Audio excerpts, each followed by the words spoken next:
mon espérance. Shalom, shalom, bien-aimés dans le Seigneur, que le Seigneur Dieu nous bénisse et nous avons l'habitude de le dire, tu es ma richesse, tu es ma tendresse, la source de mes grâces. Là, nous sommes en train de parler de Jésus-Christ qui est notre époux.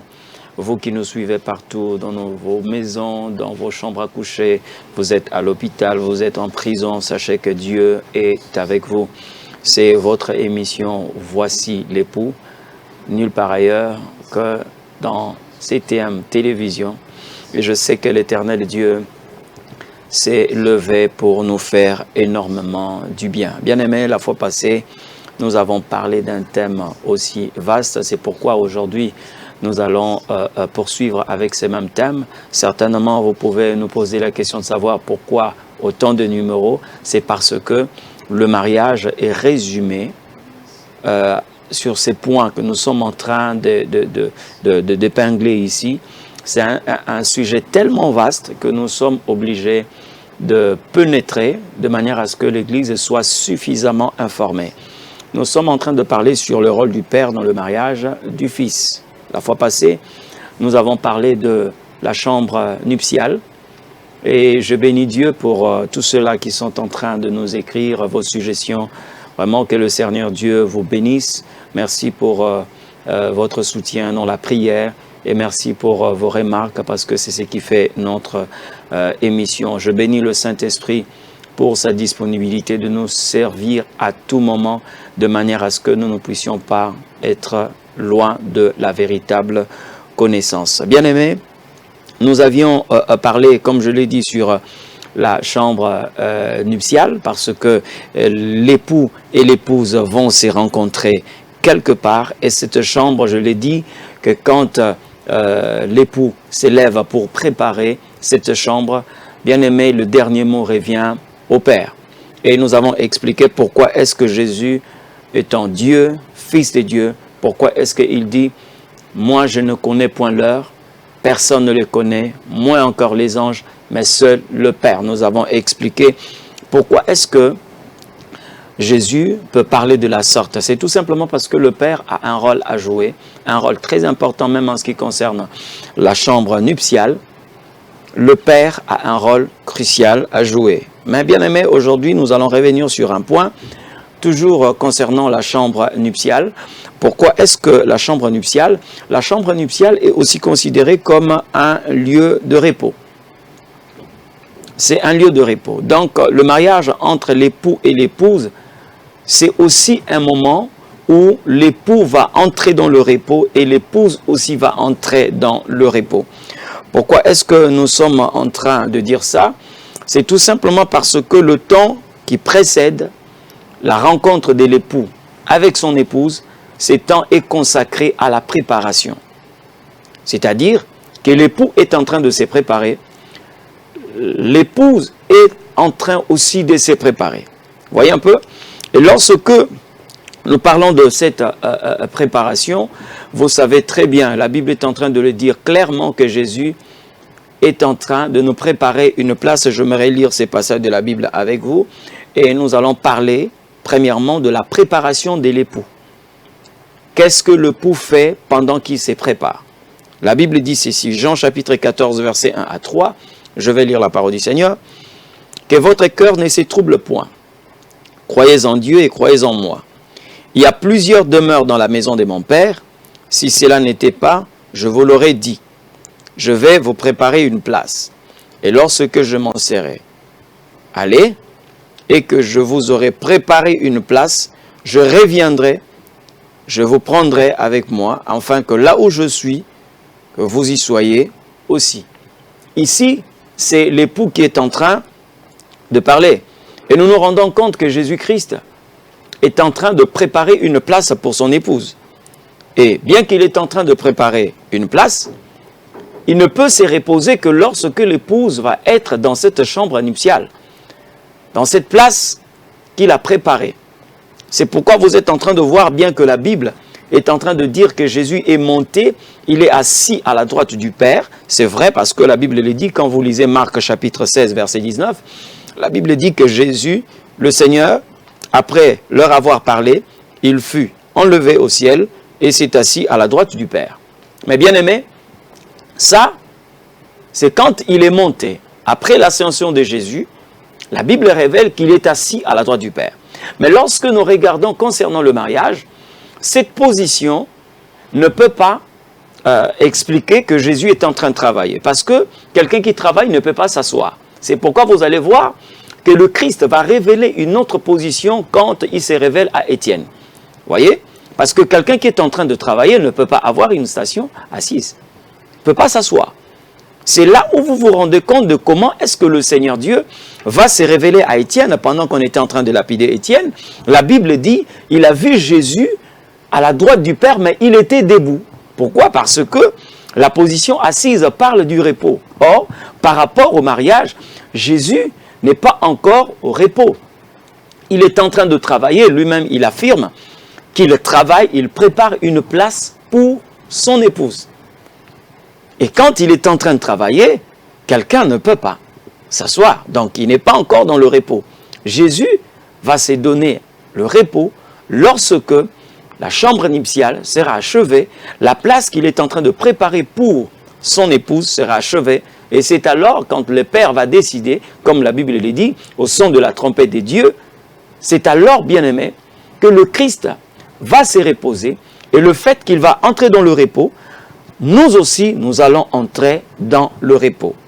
Je dirais, l'Église, qui est son épouse, va aussi entrer dans le repos. Donc, le Christ est en train de travailler. Voyez, le passage que vous pouvez lire concernant ce qui s'est passé avec Étienne, c'est dans Actes chapitre 7, le verset 55 à 56. La Bible dit clairement, « Mais Étienne, rempli du Saint-Esprit, et fixant le regard vers le ciel, vit la gloire des dieux et Jésus debout à la droite des dieux. » Voyez? Et il a déclaré en disant, et il dit, « Voici, je vois les cieux ouverts et le Fils de l'homme debout à la droite des dieux. » Il a vu et il a déclaré. Pourquoi? C'est parce que l'ascension de Jésus ne veut pas dire qu'il a fini. Non. Non, non. En ce qui concerne les saluts, il achevait. Mais en ce qui concerne le travail, la préparation de la place, la chambre nuptiale, Jésus continue à travailler. Il continue à travailler jusqu'à ce que le Père va constater le niveau qu'il devait normalement atteindre. Et c'est alors que le Père va donner un OK, lui-même qui connaît le temps, lui qui connaît le jour. Et c'est alors que l'épouse va quitter la terre pour rejoindre son époux. Et j'aimerais vous dire, cette préparation, Jésus ne se prépare pas par rapport à lui-même. Il se prépare par rapport à la volonté du Père et par rapport à son épouse, qui est l'Église. Voyez? Donc, il est important de mentionner ces points concernant la préparation de l'époux. Il est en train de se préparer, mais pas par rapport à lui-même. La Bible dit, il nous prépare une place. Mais pendant qu'il nous prépare une place, il ne nous prépare pas cette place par rapport à lui, mais c'est par rapport à la volonté du Père. C'est pourquoi, lorsque ce travail va atteindre le niveau que le Père veut, et c'est alors que le Père va donner un OK pour que l'épouse soit amenée devant l'époux. Nous avons parlé du premier point concernant la préparation de l'époux, mais nous devons aussi parler de la préparation de l'épouse. Pendant que l'époux est en train de se préparer, là, l'épouse aussi se prépare. Comment l'épouse va se préparer? Effectivement, l'épouse doit grandir dans la connaissance de son époux. Là, ce sont les points concernant la préparation de l'épouse. Elle doit grandir dans la connaissance de son époux. Et c'est alors que l'épouse ne peut jamais se déconnecter de l'esprit de l'époux. Pour que l'épouse puisse réussir cette préparation, elle doit être attachée à l'esprit de l'époux. Quand l'époux est enlevé, le Père nous a envoyé l'esprit de l'époux pour nous aider à mieux nous préparer. Nous devons connaître celui que nous devons rencontrer. Vous comprenez?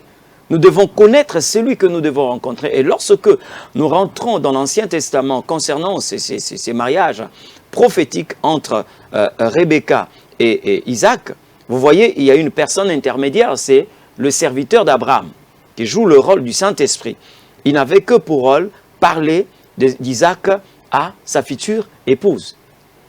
Donc, pour réussir cette préparation, l'Église ne peut jamais se déconnecter du Saint-Esprit, parce que c'est le Saint-Esprit qui possède toute la connaissance sur le Christ. Lui-même, le Christ a dit, il prendra ce qui est de moi et il vous l'annoncera. Donc, c'est le Saint-Esprit qui a la possibilité de transmettre la connaissance de l'époux à l'épouse. C'est pourquoi nous ne pouvons jamais nous déconnecter du Saint-Esprit. Aujourd'hui, bien-aimés, nous voyons dans l'Église, certaines personnes ont mis l'Esprit de côté. On n'a plus besoin de l'Esprit. C'est pourquoi vous voyez l'enthousiasme opérer au niveau de l'Église. Ce n'est plus l'Esprit qui est en train de travailler, mais quelquefois ce sont des sentiments humains qui travaillent. Nous n'avons rien lorsque nous mettons l'Esprit de côté. Une Église ne peut jamais connaître l'époux si on met l'Esprit de l'époux de côté. Jamais. Vous devez vous connecter à l'Esprit. C'est pourquoi Jésus lui-même est en train de dire, il est avantageux que je m'en aille. Parce que si je ne m'en vais pas, le Père n'enverra jamais l'Esprit Saint. Voyez? C'est très important dans cette période qui est consacrée à la préparation de l'épouse, que l'épouse soit attachée à l'esprit de l'époux. Vous comprendrez que le Saint-Esprit était mieux placé pour préparer Esther à rencontrer le roi Assyrus. C'est pourquoi elle a accepté, elle a préféré avoir l'huile qui était en train de symboliser le ministère de l'Esprit pour que cette femme soit préparée pour rencontrer son époux. Voyez un peu? Donc ici, l'épouse doit aussi s'attacher au Saint-Esprit pour qu'elle se prépare. Cette épouse qui doit être capable de parler comme cette femme dans le livre des Cantiques. Aujourd'hui, c'est un livre qui est quelquefois moins pénétré dans les églises parce que vous comprenez un peu, il y a un langage codé. Un langage codé que seuls les adorateurs peuvent comprendre. Cette femme a une connaissance de son époux, celui que son cœur aime. Et pour que cette femme arrive jusqu'à ce niveau pour dire que tard dans la nuit, j'étais en train de chercher celui que mon cœur aime, je ne l'ai pas trouvé. Nous avons besoin de cette église. Parce que cette femme a rencontré aussi des hommes. Pendant qu'elle était en train de chercher celui que son cœur aime, elle a rencontré les gardiens de la ville. Mais elle a posé la question, est-ce que vous avez vu celui que mon cœur aime? Pour que l'église arrive à ne pas confondre le Christ à n'importe quel homme, l'église doit avoir la connaissance exacte de la personne de Christ. Lui-même, il a dit, plusieurs viendront à mon nom. Plusieurs. Ils seront nombreux qui viendront. Certains diront, c'est moi qui suis le Christ. Mais quelle est l'église qui peut éviter celui qui se présente comme le Christ, mais n'étant pas le Christ? Nous avons dans le livre d'Apocalypse, certains qui vont avoir l'apparence de l'agneau, mais qui vont parler comme un dragon. Comprenez un peu? Lorsque l'église n'a pas la véritable connaissance, ou la vraie connaissance de son époux, on peut tomber entre les mains de mercenaires, croyant que celui, or en réalité, ce n'est pas lui. Voyez? Qu'est-ce qui a poussé les gens à cette époque-là de poser à Jean-Baptiste la question de savoir, es-tu le Messie? Parce que ils n'ont pas eu la connaissance exacte du Messie. Ils ont commencé à croire que c'est Jean-Baptiste qui était le Messie. Heureusement, cet homme était vraiment un envoyé du Seigneur. Il a dit, je ne le suis pas. Moi aussi, je ne le connaissais pas.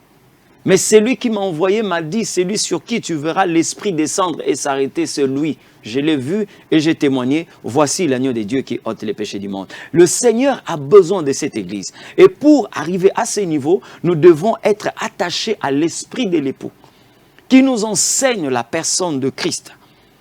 Cette femme est en train de dire, dans le livre des Cantiques, le chapitre 3, le verset 1 jusqu'au verset 3, vous pouvez lire cette portion des Écritures, elle dit plutôt, j'ai fait le tour de la ville pour chercher celui que mon cœur aime. Qu'est-ce que la ville? La ville, c'est ça. La ville, c'est la Bible. La ville, c'est la parole des dieux. Bien-aimés, nous ne sommes pas en train de plonger notre regard dans les Écritures pour chercher les esprits mauvais, pour chercher, que sais-je encore. La Bible dit, vous sondez les Écritures. Ça, c'est Jésus qui est en train de parler. Vous sondez les Écritures, croyant trouver quelque chose au-dedans d'elles, mais ces Écritures parlent de moi. Donc, l'épouse a la capacité de regarder, de Genèse Apocalypse, elle est en train de chercher celui que son cœur aime. Il est possible que vous puissiez voir le Christ même dans le livre de Genèse, chapitre 1, le verset 1. Au commencement, Dieu créa le ciel et la terre. Avant que même vous puissiez parler de ça, nous pouvons voir le Christ même au commencement. Quand vous considérez en français, même la première lettre, au commencement, vous avez le A. La Bible dit qu'il est alpha. Donc, nous avons la capacité de trouver le Christ partout. Et cette femme est en train de dire, j'ai fait le tour de la ville. J'ai cherché celui que mon cœur aime. Il faut que l'Église arrive à ces niveaux, atteigne cette dimension de la connaissance. Voyez, Marie a confondu le Christ à un jardinier. Pourquoi? C'est parce que elle n'a pas atteint cette dimension de la connaissance. Mais c'est lui qu'elle croyait être un jardinier, c'est par la suite que Marie va l'appeler Rabouni. Est-ce que c'est toi qui as pris mon maître? Elle ne savait pas qu'elle était en train de s'adresser à son maître. Elle parlait à son maître. Certainement, Jésus avait pris une autre forme parce que Marie ne l'avait pas reconnu de par sa physionomie. Voyez? C'est comme dans cette scène où Jésus est en train de marcher avec ses 2 disciples sur le chemin d'Emmaüs. Je ne crois pas qu'il avait la même figure.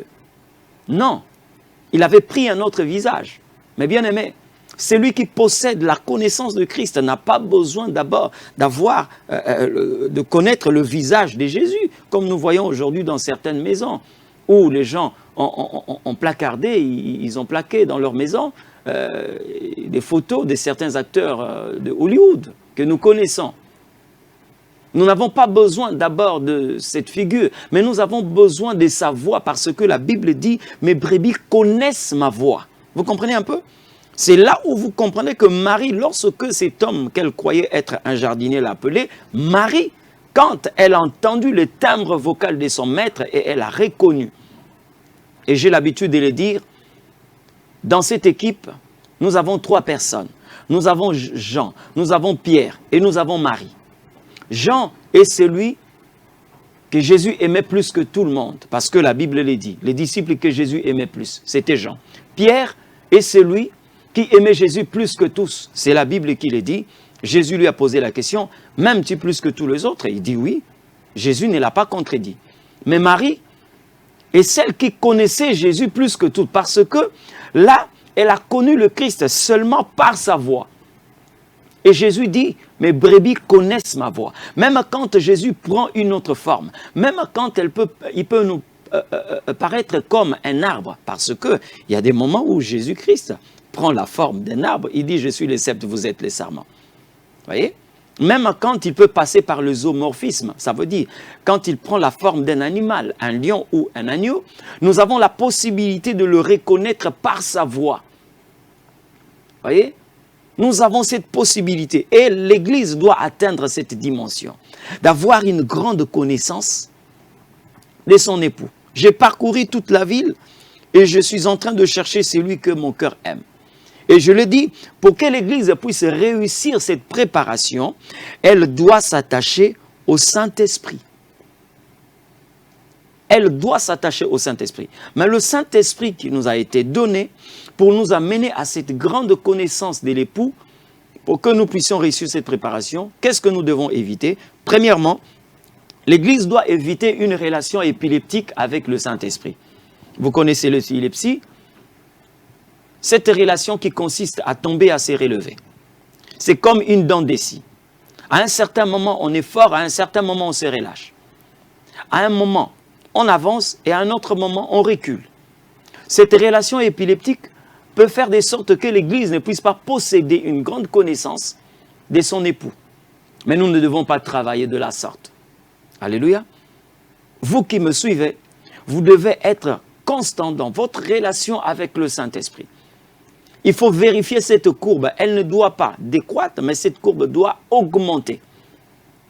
Vous devez développer, nous devons développer notre relation avec le Saint-Esprit. N'oublions pas, à chaque instant que nous développons la relation, nous sommes en train de développer nos capacités de manière à posséder ce qu'on ne pouvait pas posséder auparavant. Jésus dit à ses disciples, « J'ai des choses que je peux vous confier ou que je dois vous confier, mais vous ne pouvez pas le supporter présentement. » Ça veut dire que quelque part, il est en train d'exiger un développement, une croissance, voyez, un changement,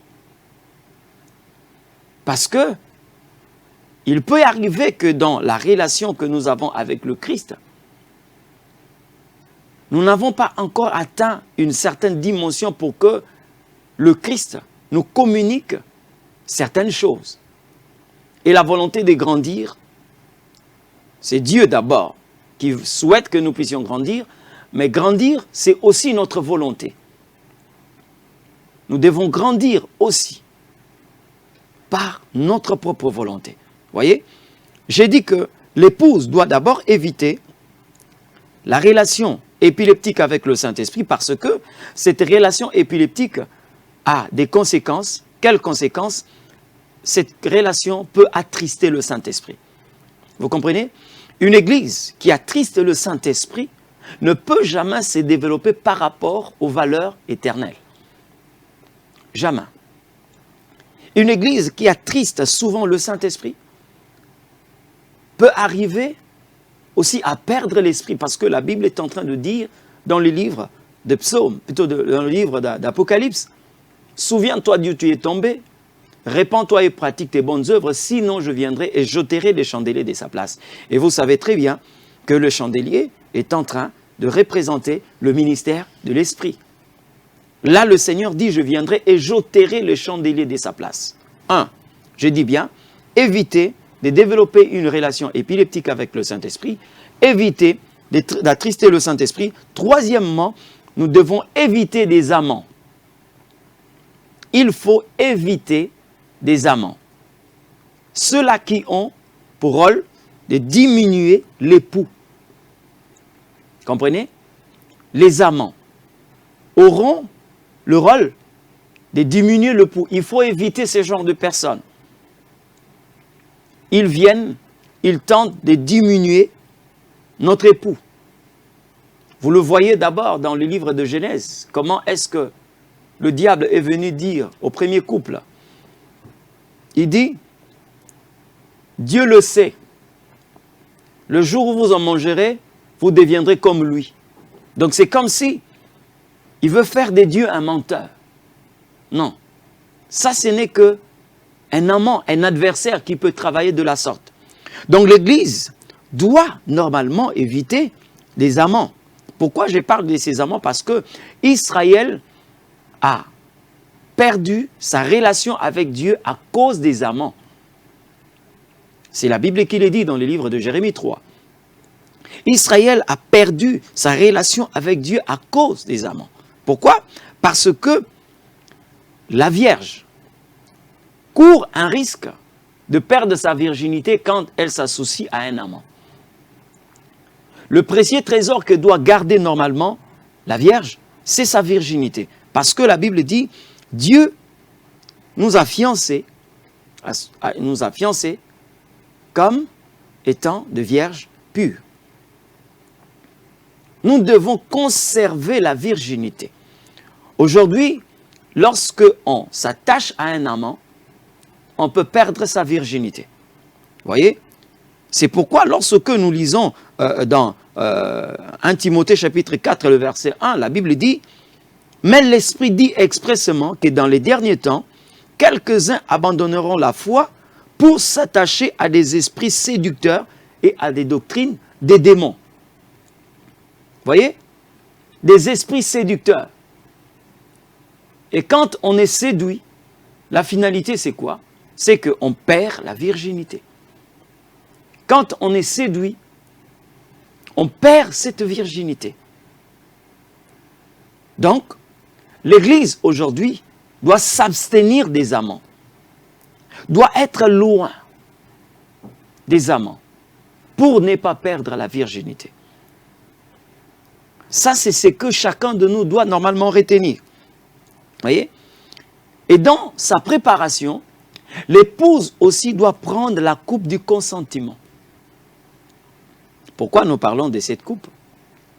Parce que, je dis bien, l'Église doit veiller à sa préparation. Nous avons un certain nombre de choses que nous devons observer parce que nous sommes en train de nous préparer. Nous sommes en train de nous préparer.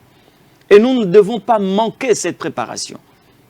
Il y a des points tellement importants que nous devons observer.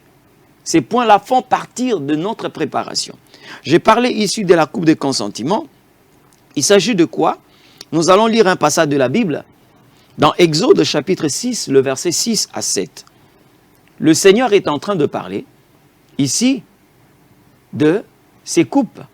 Mais nous allons voir la troisième coupe parce qu'ici, il y en a 4. Il dit ceci. C'est pourquoi, dis aux enfants d'Israël, je suis l'Éternel. Je vous affranchirai de travaux dont vous chargent les Égyptiens. Je vous délivrerai de leur servitude et je vous sauverai à bras étendus par des grands jugements. Je vous prendrai pour mon peuple. Je serai votre Dieu et vous saurez que c'est moi l'Éternel, votre Dieu, qui vous a franchi de travaux dont vous chargent les Égyptiens. Quand vous lisez ces passages, ici Dieu est en train de parler aux enfants d'Israël. Il fait mention de 4 coupes. La première, il dit, je vous affranchirai de travaux dont vous chargent les Égyptiens. C'est la première coupe. Et Israël devait boire cette coupe. La coupe d'affranchissement. L'Éternel accomplit cela. Deuxièmement, il dit, je vous délivrerai de leur servitude. C'est une autre coupe qu'Israël va boire. La troisième coupe, il dit, je vous sauverai à bras étendus et par des grands prodiges. Dieu l'a fait. Voyez? Ça, c'est la troisième coupe. Et la quatrième, au verset 7, il dit, je vous prendrai pour mon peuple. C'est la quatrième coupe.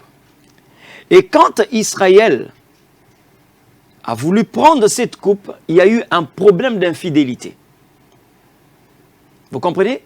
Et Israël fut rejeté, il fut oublié. Cette quatrième coupe, lorsque nous venons dans la nouvelle alliance, Jésus a donné cette coupe à l'Église. Que l'Église puisse boire cette coupe. La coupe du consentement nuptial. Que cette coupe fait de nous une épouse. Et cette coupe est tellement importante que nous devons la boire pour que nous puissions conserver cette pureté, pour que nous puissions avoir une conscience qui est en train de travailler de manière à ce qu'à chaque instant que nous puissions nous souvenir que l'époux est en train de revenir. Voyez? Vous savez, quand une femme oublie la promesse de son mari ou de son fiancé, c'est là où quelquefois elle commence à être tentée d'aller vers les amants. Mais il doit y avoir quelque chose qui va commencer à réveiller la conscience de cette femme à chaque instant pour qu'elle n'oublie pas, malgré le temps, l'époux est en train de revenir. Et le Christ a fait cela par la coupe du consentement.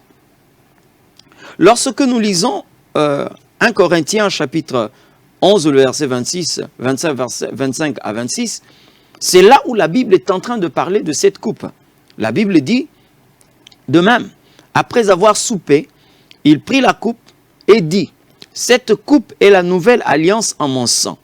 Faites ceci en mémoire de moi, toutes les fois que vous en boirez. Car toutes les fois que vous mangez ces pains et que vous buvez de cette coupe, vous annoncez la mort du Seigneur jusqu'à ce qu'il vienne.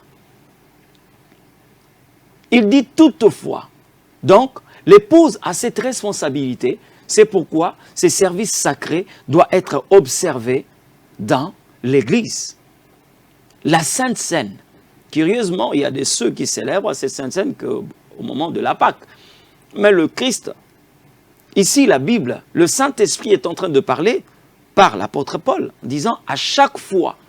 Donc, nous pouvons le faire à tout moment. Nous pouvons le faire à tout moment. Nous ne le faisons pas seulement pour manger, parce que c'est un service sacré, mais nous le faisons pour que nous puissions nous rappeler à chaque instant que l'époux est en train de revenir. Voyez un peu? L'époux est en train de revenir. De manière à ce que nous ne puissions pas nous laisser tenter par des amants, abandonner notre époux et aller nous attacher aux amants au risque de perdre notre virginité. L'épouse doit travailler dans cette dimension. Il dit, à chaque instant que vous le faites, à tout moment que vous faites cela, vous êtes en train d'annoncer ma mort jusqu'à ce que je ne vienne. Et, je le dis ici, l'épouse doit prendre cette coupe du consentement. Nous sommes en train de nous préparer, bien-aimés. Mais curieusement, au lieu que les gens apprennent qui est le Christ, nous avons le regard ailleurs. Nous avons le regard ailleurs. J'ai parlé ici du repos. Effectivement, je dis bien, l'Église va entrer dans le repos. Pourquoi? Parce que la Bible dit, une fois avec le Christ, la prédication va s'arrêter. Il n'y aura plus quelqu'un qui sera là pour nous apprendre qui est l'homme, qui est notre époux et comment est notre époux, parce que nous serons dans sa présence, nous allons rester dans sa présence et nous allons vivre avec lui. Je veux dire à une personne, vous devez avoir une conscience qui est tournée vers l'époux, de manière à ce que nous ne puissions pas être plongés dans un sommeil profond et que nous puissions oublier que le mari est en train de venir, que l'époux est en train de venir. Dans cette période de préparation, l'Église a cette responsabilité. Je dis bien, l'Église a cette responsabilité. Elle doit se préparer. Le temps est compté. Lui-même, il dit, rachetez le temps car les jours sont mauvais. Au lieu que nous puissions perdre le temps dans de choses qui ne nous avancent pas, au lieu que nous puissions perdre le temps dans des discussions inutiles, dans de vains débats, il est mieux que nous puissions nous focaliser sur la préparation parce que notre temps est compté. Vous savez, bien-aimés, nous étions à une retraite quelque part et j'ai aimé la manière dont le Seigneur s'est révélé. Il dit, pourquoi est-ce que vous continuez à dire à mon peuple, je reviens bientôt? Mais bien aimé, pourtant cela est écrit dans la Bible. Même moi, ça avait retenu mon attention. Il dit, pourquoi est-ce que vous êtes en train de dire à mon peuple à tout moment, Jésus revient bientôt? Ces mots-là est écrit il y a de cela 3000 ans. Voyez? C'est écrit dans la Bible, dans le livre d'Apocalypse, je reviens bientôt. Cette phrase est écrite il y a de cela 3000 ans. Et le Christ dit clairement à son peuple, à ses serviteurs, il nous dit, il ne faut plus dire à mon peuple, Jésus revient bientôt, mais il faut dire à mon peuple, Jésus revient maintenant. Voyez un peu? Pendant qu'il est en train de dire que nous devons dire à son peuple qu'il revient maintenant, mais bien aimés, ne perdons pas le temps. Prenez en considération votre préparation. Vous allez rencontrer un homme que vous n'avez jamais connu. Heureusement, bien-aimés, ce qui s'est passé avec les deux disciples sur le chemin de Maüs ne va pas se passer au ciel. Non, non. Personne ne va dire à quelqu'un où est le Christ. Parce que ceux qui vont le rencontrer, ce sont ceux-là qui l'ont connu d'avance. Vous comprenez? Ceux qui l'ont connu d'avance.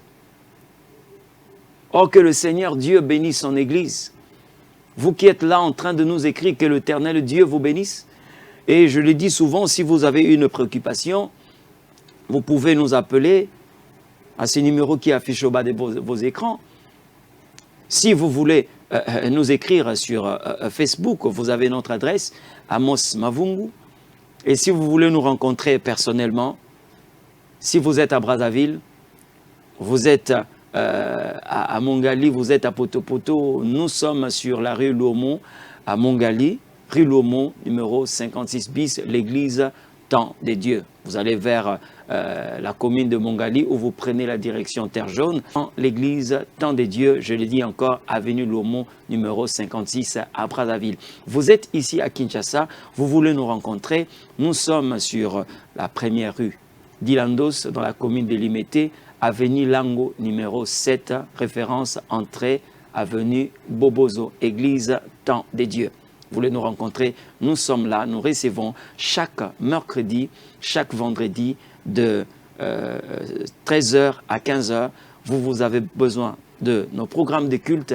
Nous prions chaque mercredi de 16h à 19h30 dans un culte d'enseignement, chaque vendredi de 16h à 19h30 dans un culte de prière et dans une activité que nous appelons Voici, qu'est-ce que j'ai dit? Dans une activité que nous avons appelée Réveiller les héros. Et chaque dimanche, c'est de 8h30 à 11h30. Mais ici, nous sommes dans le cadre de cette émission Voici l'époux. Et par le Saint-Esprit, nous sommes en train de préparer l'épouse. Bien-aimés dans le Seigneur, ne vous plongez pas dans la distraction, l'heure est grave. Ne vous plongez pas dans la distraction, cette voix s'est fait entendre déjà. Voici l'époux, allez à sa rencontre. L'Église ne doit pas se plonger dans une distraction. Nous avons lu ici, tel que la Bible est en train de dire, certains vont s'attacher à des esprits séducteurs.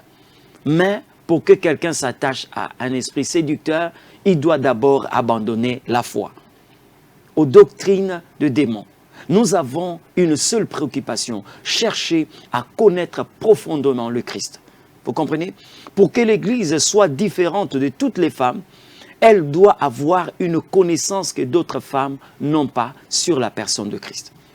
Et si nous sommes encore sur terre, nous avons cette responsabilité de révéler le Christ que le monde n'a pas connu.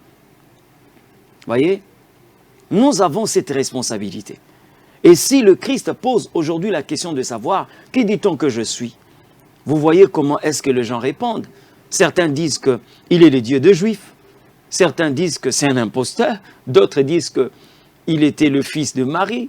Il y a même de ceux qui ont révélé qu'on a trouvé les ossements de Jésus-Christ dans une tombe en Israël.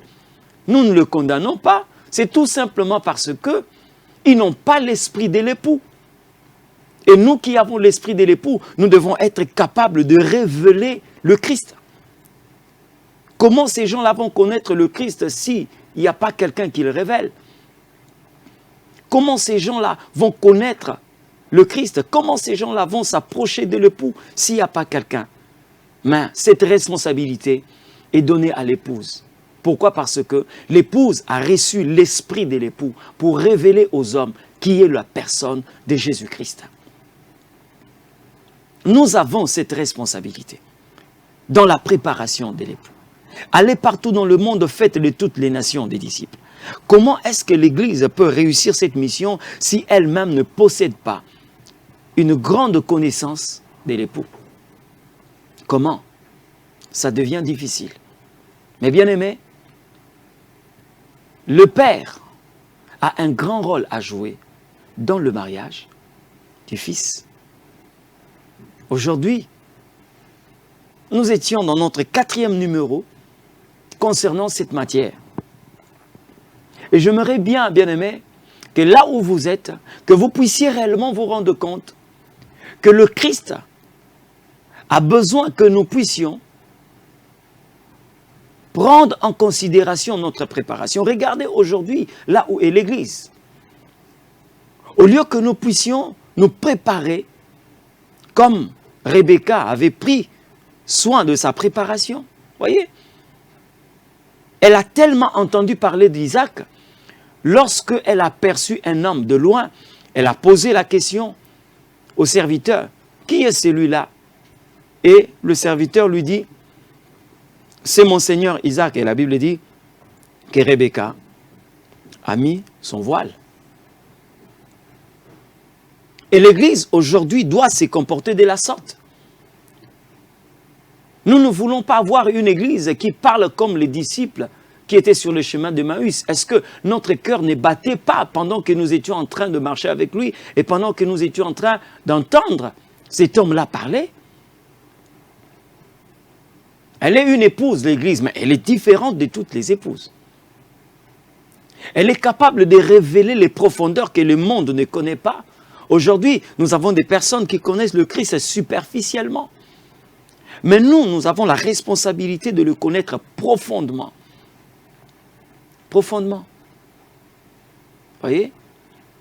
Qu'est-ce qui peut pousser quelqu'un à prendre le Christ pendant que tout le monde l'abandonne à la croix?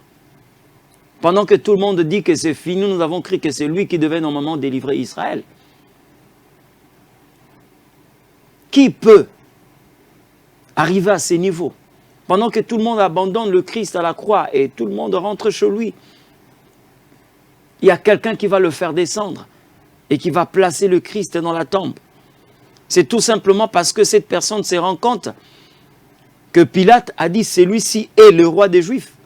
Il n'a pas dit qu'il était, parce que dans les dires de Pilate, on dirait que Pilate croit que le Christ est en train de vivre encore. Il croit que le Christ n'est pas mort. Il le croit. Il dit celui-ci est le roi des Juifs. Il n'a pas dit il était, mais il dit il est, même quand vous le voyez là. Mais nous savons que pendant que les gens voyaient le Christ là, il a rendu l'esprit, mais la Bible est en train de parler qu'il est en train de rendre un ministère dans les profondeurs. Là où il a libéré les esprits en captivité. L'Église doit comprendre et faire comprendre au monde. C'est que le monde ne maîtrise pas sur la personne de Christ. L'Église doit travailler dans cette dimension. Amener le monde à comprendre qui est réellement le Christ. Mais pour que nous puissions réussir cela, nous devons le connaître à fond. L'esprit de l'époux. Il prendra ce qui est de moi. Il vous l'annoncera. Aujourd'hui, l'Église est perdue dans des discussions vaines. Nous regardons présentement à la télévision. Nous voyons comment est-ce que quelquefois, les hommes commencent à se tirer dessus avec la Bible en main. Au lieu de parler de Jésus-Christ aux hommes, qu'est-ce que nous ne voyons pas? Mais ce n'est pas le travail que le Saint-Esprit veut faire. Cela prouve à suffisance que plusieurs personnes ont mis de côté l'esprit de l'époux. Aujourd'hui, les gens sont en train de défendre quelquefois leurs intérêts. Les gens sont en train de se justifier ou de justifier leur positionnement. Non, nous avons besoin de connaître l'époux. Il vous révélera toutes choses. Il vous conduira dans toute la vérité. Qu'est-ce que la vérité? Je dirais même qui est la vérité. La vérité, c'est une personne. C'est la personne de Christ. Et le Saint-Esprit a la responsabilité de nous révéler les profondeurs pour que nous puissions connaître réellement qui est la personne de Christ. Donc devant l'Église, le Christ ne peut pas se cacher. Parce que on le connaît profondément. Lorsque vous lisez les Écritures, la Bible dit que Jésus voulait entrer dans la ville en cachette. Mais il ne pouvait pas parce que les gens l'avaient démasqué. Ils ont assisté comment est-ce que Jésus a opéré un miracle. Voyez? En Galilée. Il ne pouvait plus entrer en cachette. Les gens l'ont repéré. Alors, le Christ aussi, aujourd'hui, en face de son Église, ne peut pas se cacher, même s'il prend une autre forme. Nous allons le reconnaître.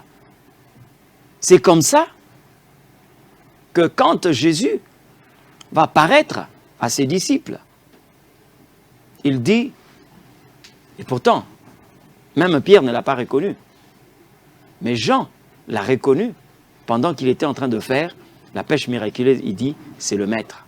Bien-aimé, nous sommes arrivés au terme de ces numéros.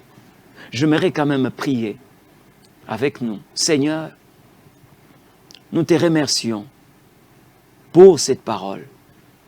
Et nous savons que tu nous as parlé, Seigneur Dieu, sur le rôle du Père, mais aussi tu as mis l'accent sur la préparation, le temps de la préparation, ces temps qui précèdent la rencontre de l'époux et l'épouse. Dieu Tout-Puissant, nous te prions, rends-nous encore sensibles, rends-nous encore responsables, de manière à ce que nous ne puissions pas perdre notre temps. Ô Dieu, nous voulons nous attacher à toi. Saint-Esprit, accorde-nous cette grâce de demeurer dans ta présence, de nous attacher à toi pour recevoir ce que le ciel est en train de nous communiquer au travers de toi. Merci Père pour ces moments bénis. Nous bénissons cette chaîne, ZTM Télévision. Nous bénissons, Yahweh, tous les ouvriers qui travaillent dans le secret de manière à ce que nous puissions être bénis au nom de Jésus-Christ. Bénis ton peuple et bénis ton Église. Ainsi priez dans le nom de Jésus. Amen. Que le Seigneur Dieu nous bénisse. À la prochaine. Tu es ma richesse, la source de mes grâces.